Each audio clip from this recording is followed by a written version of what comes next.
nin doqona ayaa hadda ka hor xoogaa lacag helay rag asxaab uu leeyahay oo garasho iyo garaad badan hase ahaatee waqtigu ciiray maalna aanan haysan maxay dantu ciisho wiiloo buu yidhi dulqaad iyo deeq lahaayoo dadkuna doqon moodaya haddaba raggii wuxuu yidhi anaad ii casimintihiin oo qaadkiina qaba dabato way soo fadhiisano iyadoo la qayilayo ayuu ninkii doqonka ahaa ileen waa bilaa xigmade wuxuu yidhi habartaa halkaa maraysa jirkeeday ka ganacsataa gabadha halkaa maraysa jirkeeday ka ganacsataa gabaratan waa sidaa tanana aabbaheedaa sidaa ahaa iyagii kuu celinaya maaho qaadkooday ka fikerayaana waxay yidhaahdeen saaxiibulxikma cabaar kadib inan yar baa meeshii soo maray markaasuu yidhi waa garac ficilkiisu uunan fiicnay adwan hadalkaagu jire bay yidhaa iyadoo xaaladaas uyeysi jirto maalintii dambe nin kuwa kan ka madax bannaan ayaa marfiskii soo fadhiistay dabadeeto wuxuu maqlay hadallada tan guracan iyo sida ninka kanu ragga ugu sheekaynaya iyo waxa ay ka dhagaysanayeen kolkaasuu ninkii la hadlayay oo ku yidhi warihaadhe waxaad ku hadlaysaa wax nin ku hadla maahee miyaadan xishoonayn ninkii wuu yaabay ilaa wuxuu ahaa ninaan hadal lagu celino wax walba loogu sacabiye ragguu haystay oo qarash la-aantu haystay ayuu ku yidhi waryaar waxna la weydiiyey ninka kan maxaa ka siya markaase waxay ku yidhaahdeen iyagoo jeebkooda ka fekeraya iyo qaadka ayaamaha war waa doqon wixiisa haystee hadalkaagaa rumee sheekada noo dhammaystir waxaan uga gol leeyahay daahir calasow mid xikmad iyo xakaayad ragga dheer maaha rag badan oo asxaabtiisa ahayna ficilada liidata uu samaynayo waa kuwa arkaya hase ahaatee way ka gaabsadeen oo malaha waa dhanka fuluuska iyo waxaan dantooda ahayn aan meesha ka arkay haddaba maalinba meel bay taagan tahay maantana wuxuu ishaartay jokaran eed mudnayn jokarey gob ileeco ah jabay hooyadii ku gardaadisiyo walaashaa gacaalo iyo miyaa sodoh loo gafa nin ragi ma gaasiro tima guud haldhaale ilmo gobo tiraahdiyo uma quuro goolgool ha yeeshee guniya nacas ayaa gabar dullaysto gambadeeda kula dhiga ka lib doona googarad inta guudka feedhiyo gabdhaheenna soomaal gibdigood gob weeyaan gabdho gaari weeyaan guri lagu nastaa iyo geeye iyo ilwaadiyo ragga kuwa gargaariyo garab siiye weeyaan bismillah asalaamu calaykum waraxmatullaahi wabarakaatu dhammaan soomaali weyn meel baa dunida ka joogtaan allah weyn waxaanu ka wada rajaynayaa caafimaad iyo cibaado suban iyo camal khayr mid kastoo muraad leh inay bahay muraadkiisa mid khayr ka dhigo kuwa xanuunsan caafimaad taama siiyo kuwa geeriyoodana jannadii udgooneed hoyga yeelo kuwa laga geeriyoodana sabir iimaan ka siiyo kuwa dhasha haysta bahay dhasha u barakeeyo kuwa dhal sugayana dhal barakeysan siiyo lamaraan dalkeena iyo nabadaya Soomaaliya midana allah weyn waa wadiisanaya haddaba sidii dhaqan ahaa inagu waxaan halkan u joognaa waa bulshada Soomaaliyeed wixii lama horaan inaan mar walba u tilmaamo dhaqan waxa weeye ku ilaalinayna diinteena lama horaanka dhasha oo la ciilo adulmi dumarka oo la duleeyo waa dulmi rag iyo dumar nooc walba ahaadan kuwa barimageedada ahna waa kuwa mar kasta ilaalis mudan haddaba barnaamijkeena inta aynu guda gelin ama aan faalayn intii hore u joogtay gacal oo fariistay intii dib laga soo biiri doonana gacmaha idin barakoobeene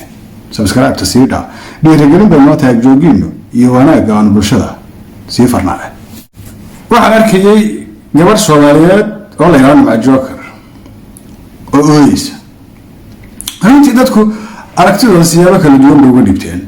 qaar baa waxay riseebay ooyday qaar baa waxay yiraahdeen magaranaysaa ay la damqaday waxyaabaha ay ka hadlaysay waa mid waa dumar carooday diin ahaan kolka aanu ishaarano sida xadiidkeenu tilmaamayna dumarku waa masaakiin waana ilmadu ilaalis bay mudayiin dee ooyintooduna simple bay ku timaadaa iyo wax fudud emotionalkooduna waa meel dhow marka waa mid oo lama yaabin gabadha oohinteeda cara hadalkeeda iyo hadalladeeda qaarna dee waxaan dareemayaa qof kasta uu dameer lahay inuu dareemi lahaa sida ay dareetay kaba soo qaad adigu wiilow ama aabbo ama hooyo ama gabadhe haddii lagu oran lahaa jirkaagaad ka ganacsataa adigoo milki iyo maamuus leh oo dadku dhaleen oo diin ku barbaaray oo anshax iyo dhaqan suuban harkaaga u yidhi waa hubaalo waa damqanaysaa gabar Soomaaliyeed dhan walbay ahaataba maxas iyo bilowgoodi iyo midaan ceeb mudnayn weeyaan dadka kaleeto haweenkoodu ishaaro xun iyo tilmaam xun ficilka ma dhigtaan innaga dadkeena Soomaaliyeedna badi waxaanu dhaqan leenahay inaynu ka dheedhinno hasaatee waxyaabaha yaabka ah oo cajiibka ah aniga waxaysay gabadha dadka ishaaranaya iyo ninka kan caay waxaba kaga daran dumar iyada oo qurana ma aha dumarka Soomaaliyeed iyagaaba is ishaartaba oo gabadheen ciilo inta kaleeta ee garab ku siinaysa qiirka ay badeen ayaaba ka badan waxaan ogahay gabar kasta haddii ay u dabqan lahayd gabadha Soomaaliyeed ee la dulmo ilaa iyagu qabiil lama laha waa haween iyaga rag isu keenay ay isu dabqan lahaayeen ay dhibta wada diidi lahaayeen gafka iyo wixii gardarra ninkay ku arkaan wada goyn lahaayeen dumarba xumaadeen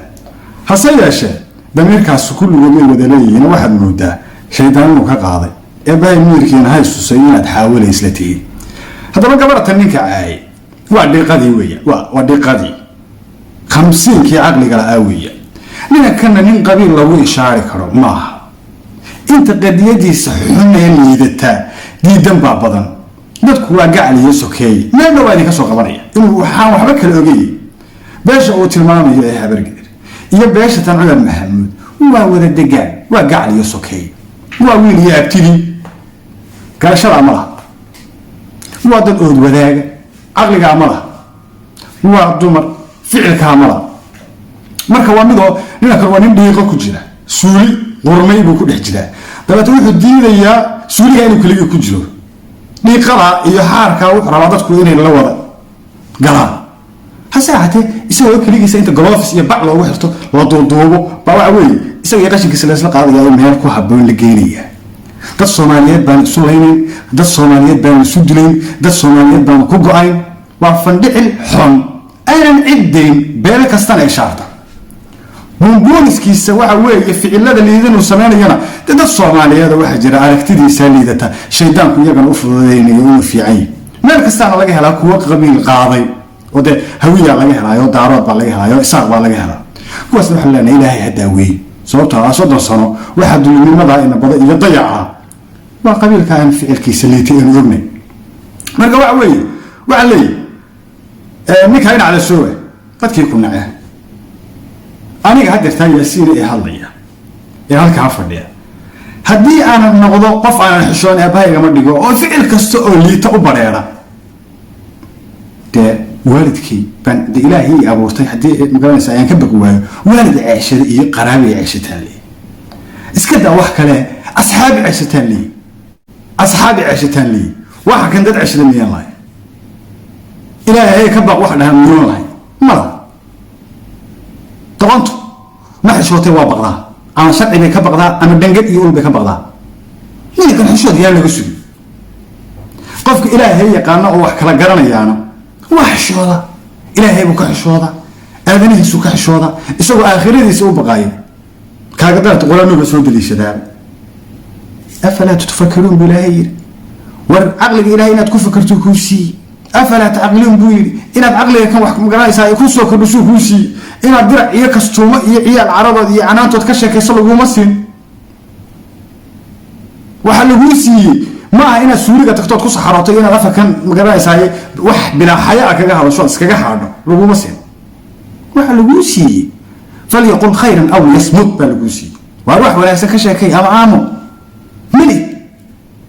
24 سنة درع بتكلمه حبر بتكلمه تهديك وكوكر بقى وحنا على كيف أتاجد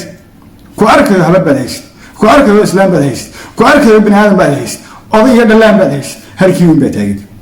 هذا صوتك بعد كمان هذا بربين بقى واحد دون سوماليين وكاسو دونه كوسو جوجل فريستو إهني حيال بقى واحد دون سنة جبات قاتان تهديك الدنيا قبل يدا ندب جيسن دون بضي مجا حمو حمباري برجع عليه gabadha miskiinada ah ee Soomaaliyeed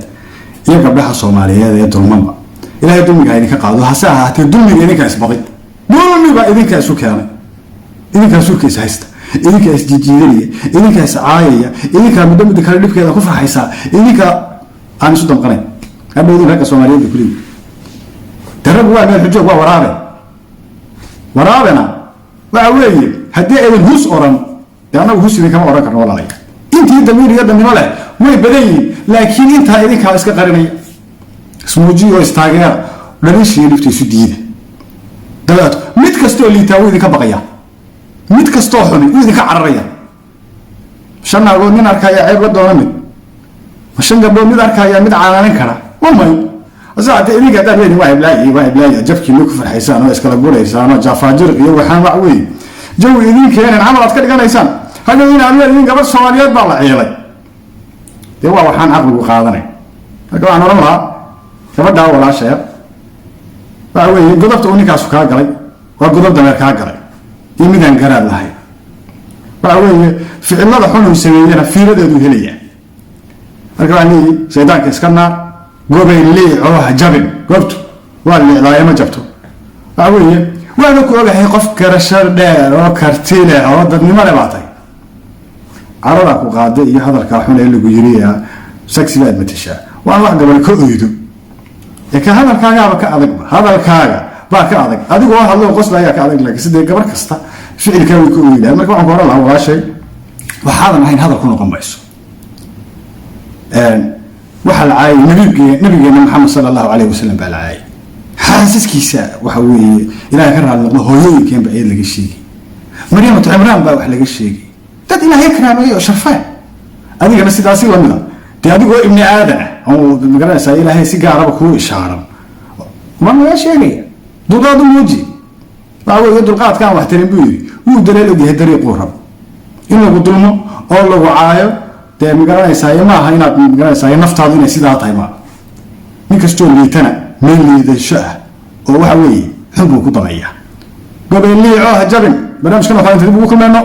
وصلني ورخير السلام عليكم ورحمة الله وبركاته.